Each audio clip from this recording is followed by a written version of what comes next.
Hi, I hope you're having a great morning. Well, today is part three of the losing weight and gaining health.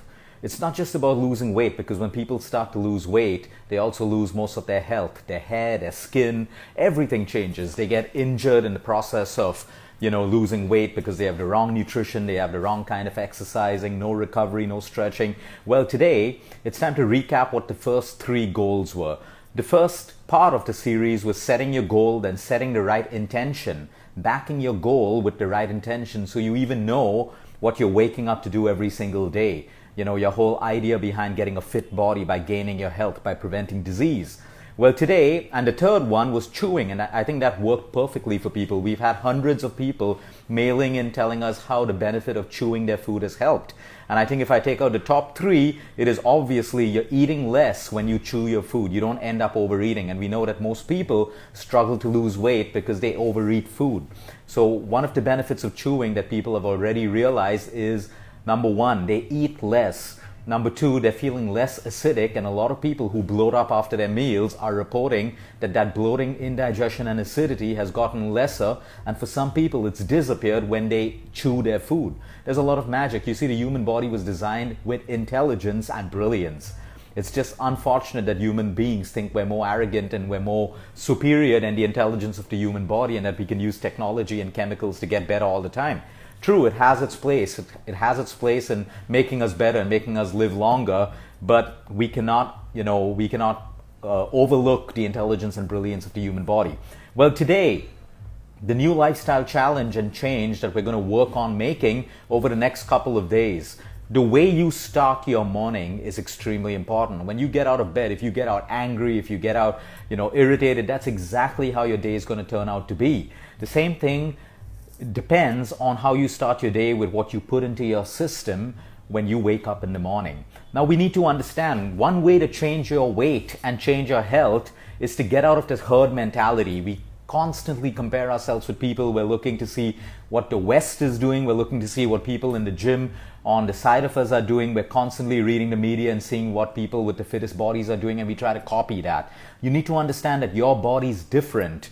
Your body is not the same as the person behind you or the person you see in the movies or magazines. It's different. You got different genes, you got a different metabolic rate, you have different emotions, you have a different environment, your work-life culture is different. All of these count when it comes to losing weight. And all of this counts when it comes to gaining your health. Because think about it, we got to start using common sense and logic. Think about it. We know so many people who have lost weight and have great bodies, and we try to imitate their workouts and diets. But do we achieve the same thing? The answer is no. We don't even come close to it. So the idea is to take the best from everything that you hear, including what I say, and adapt it to your life if that is the gap that you need to fill. So now there are three things that we're going to talk about today when you start your day. We've spoken about intermittent fasting, dry fasting, starting off your day with lemon water. Some started with jeera water, some started with ajwain water, some started with apple cider vinegar. All these things are great, but what suits you? That's the main thing. What suits you? We can have 100 great ways to start the day, but you need to select and try what suits your body and your lifestyle. So what I say today doesn't mean you go and blindly follow it. You see, is this going to suit me? Let me do it for 5 days and see the impact it has on my body. That requires you to be mindfully living, because when we try something new, we got to mindfully see if it's working for us or working against us. So number one, when you wake up in the morning, you want to ask yourself, am I physically hungry, or am I hungry out of habit? For the longest time, we believed that breakfast is the most important part of the day. And yes, I also admit to teaching people that when I was in nutrition school, because that's exactly what we learned, that breakfast is the most important meal of the day. But then as I started realizing that many people wake up not hungry, so why are we forcing them to eat breakfast? Then we get into the process of unlearning certain things which have been forced into our minds. And then you discover that a lot of your medical and a lot of your nutritional curriculum is funded by the milk associations, the cereal associations, the snacking associations, the food lobbies, and then we're trained to learn what they want us to learn. Because how do you sell a good cereal? By making breakfast the most important meal of the day. Now, don't get me wrong. Some people wake up physically hungry. Like out of 7 days in a week, 3 days, I will want a breakfast. Because that's the kind of energy I'm going to expend during the day, or that's the kind of mental power I need. So I need fuel in the morning. The other days, I don't wake up physically hungry. which means my body is in the elimination phase. There are two phases of the human body, and it's extremely important for you to understand this.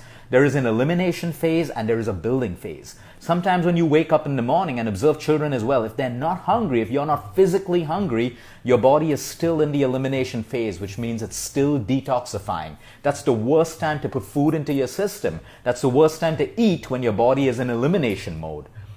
But if you wake up physically hungry, that means your body's completed elimination and now it's in the building phase. When it's in the building phase, it is going to ask you for fuel. It is going to ask you for carbohydrates, proteins, fats, minerals, vitamins, so feed it. If you starve or you deny yourself of food in the building phase, you're going to cripple your metabolism, you're going to have deficiencies, you're going to have fatigue, and you're going to have a lot of cravings for sugar and salt. So respect the two phases in the human body. So when I talk about intermittent fasting, people want to make it a lifestyle automatically without trying. Does it suit me or does it not suit me? Some people need to intermittent fast maybe 1 day a week. Some people need it 2 days. Some people need it throughout the week. So you got to figure out which kind of person are you? How often does your body require that? Instead of just working with this herd mentality of saying, oh, intermittent fasting, these are the benefits, sounds great. Oh, that Hollywood star lost weight, this person lost weight, let's do intermittent fasting. That's the wrong way of doing it. Same way with dry fasting. Does it suit you? If it suits you, do it. Observe how it's working for your body and for your mind. So now when you start your day, the first thing you ask yourself is, what phase am I in? Am I in elimination phase? That means I'm not hungry? Great. Let me not eat anything right now. Maybe I'll have some water. And let me eat when I'm hungry. If you're already in the building phase, eat a great breakfast. That's tip number one. Ask yourself. The idea of these lifestyle changes is to make you start thinking and using common sense. That's the only way we're going to get results when it comes to losing weight and gaining your health. Now, how do you start your day? There's a very simple drink. Like I said, there's ajwain, there's jeera, there's apple cider vinegar. But what I want you to do for the next 3 days, if it suits you, lemon, ginger, and warm water. Okay, you can take hot water, steep some mashed ginger in, add some lemon, let it become warm if you want to sip it hot. This is what goes into your stomach, goes into your body on an empty stomach. Lemon, because it's alkaline. It's detoxifying for your liver. Your liver is the most important organ when it comes to losing weight and gaining health, because your liver has over 500 different functions, right from fat burn to detoxifying your blood to assimilation of vitamins and minerals. So you want to keep your liver clean. And most people today have unclean livers because of the junk food, sugar, pollution, stress, too much of estrogen, hormonal imbalance. So you have a messed up liver, you have a messed up hormonal balance. Everything is connected to your liver. So when you put lemon in your water and you put a little ginger, because ginger is highly anti-inflammatory in the human body. And today, one of the main reasons we can't lose weight, or one of the main reasons for disease, is inflammation. It is not cholesterol, it is inflammation.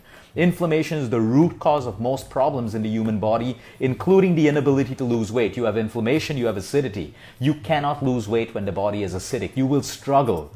You will be frustrated because an acidic body doesn't allow oxygen to be utilized by your cells the right way. What burns fat? Oxygen. The more oxygen we're able to get into our cells, you have a healthier body, you have a healthier metabolism, you're a little more alkaline, which means that your cells can actually utilize fat the right way.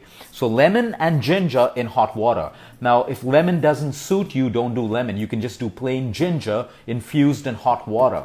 Now, if you don't want to do lemon and ginger in hot water, some people like to do apple cider vinegar. I like to do this when I come back from travel and I've eaten a lot of outside food. So I may do a tablespoon of apple cider in a glass of warm water, and I may still put ginger in, and I may still put a little bit of Sri Lankan rolled cinnamon in. These are metabolic boosters. These are good for your liver. This is good to make your body alkaline. Although we're not aiming to make our body completely alkaline, because we need an acidic medium in your stomach to digest your food. So it's about balance.